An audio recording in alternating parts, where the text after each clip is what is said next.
வணக்கம்.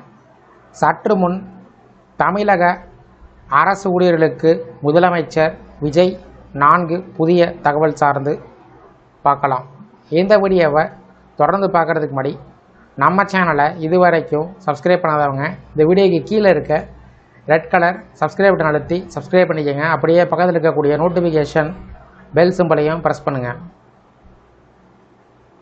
தமிழகத்தில் புதிதாக பொறுப்பேற்றுள்ள அரசு சில நாட்களில் முதலமைச்சர் விஜய் அவர்கள் அரசு ஊழியர்கள் மற்றும் ஆசிரியர்களுக்கான மிகப்பெரிய அறிவிப்பை வெளியிட்டார்.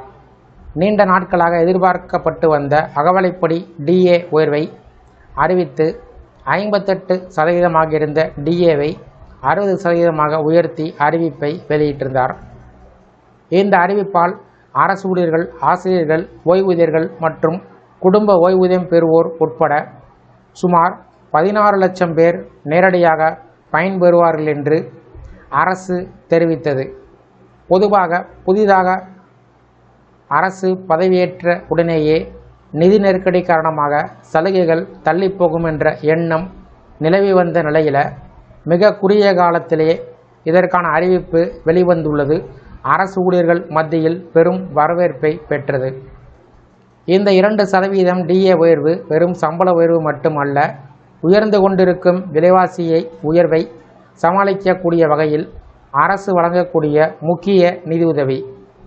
குறிப்பாக பருப்பு, எண்ணெய் உள்ளிட்ட அத்தியாவசிய பொருட்கள் விலை உயர்ந்து தொடர்ந்து அதிகரித்து வருகிற நிலையில் இந்த அறிவிப்பானது நடுத்தர வர்க்க அரசு ஊழியர்களுக்கு பெரும் நிம்மதியை ஏற்படுத்தியது.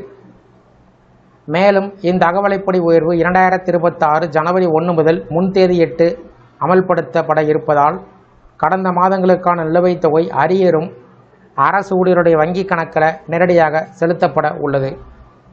இதன் காரணமாக சம்பளத்துடன் கூடுதல் தொகை கிடைக்க இருப்பதால் அரசு ஊழியர்கள் மகிழ்ச்சி அடைந்திருக்கிறார்கள்.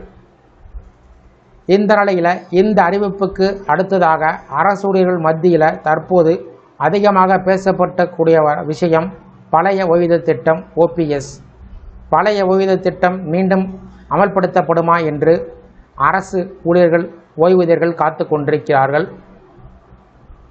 மிக முக்கியமாக தேர்தல் காலத்தில் தவேக அறிவித்த தேர்தல் அறிக்கை மற்றும் பிரச்சாரத்தின் போது அரசு ஊழியர்களின் கோரிக்கைகள் கவனிக்கப்படும் என்று உறுதியளிக்கப்பட்டிருந்த நிலையில் பழைய ஓய்வூதிய திட்டம் குறித்த அறிவிப்பு சார்ந்து அரசு தீவிர ஆலோசனை நடத்தி வருவதாக தகவல்கள் வெளியாகியிருக்கிறது. இதனால் அரசு ஊழியர்கள் மத்தியில் நம்பிக்கை உருவாகியுள்ளது. அது மட்டுமில்லாமல் காலியாக உள்ள அரசு பணியிடங்கள் விரைந்து நிரப்புதல் மற்றும் தற்காலிக ஊழியர்களை பணி நிரந்தரம் செய்தல் போன்ற கோரிக்கைகள் தற்போது அரசுடைய கவனத்தில் இருப்பதாக கூறப்படுகிறது. ஏனென்றால் தேர்தல் போது தவேக கொடுத்த தேர்தல் அறிக்கையில் இந்த அம்சங்களும் இடம்பெற்றிருப்பது குறிப்பிடத்தக்கது.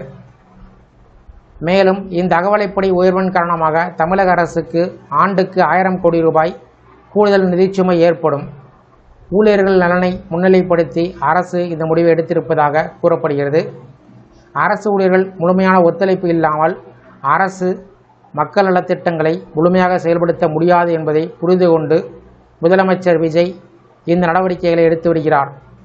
இதனால் புதிய அரசின் ஆரம்பகால நடவடிக்கைகள் அரசு ஊழியர்கள் மத்தியில் வரவேற்பை பெற்றுள்ள நிலையில் பழைய ஓய்வூதிய திட்டம் உட்பட அடுத்து முக்கிய அறிவிப்புகள் என்னவாக இருக்கும் என்பது தற்போது அனைவருடைய ஆவலாக எதிர்பார்த்து காத்திருக்கிறார்கள். இந்த வீடியோ குறித்த உங்களுடைய கருத்துக்களை கமெண்ட் செக்ஷனில் கமெண்ட் பண்ணுங்கள். இந்த வீடியோ பிடிச்சிருந்தால் வீடியோக்கு ஒரு லைக் பண்ணுங்கள். இந்த வீடியோவை அனைவருக்கும் ஷேர் பண்ணுங்கள். நன்றி.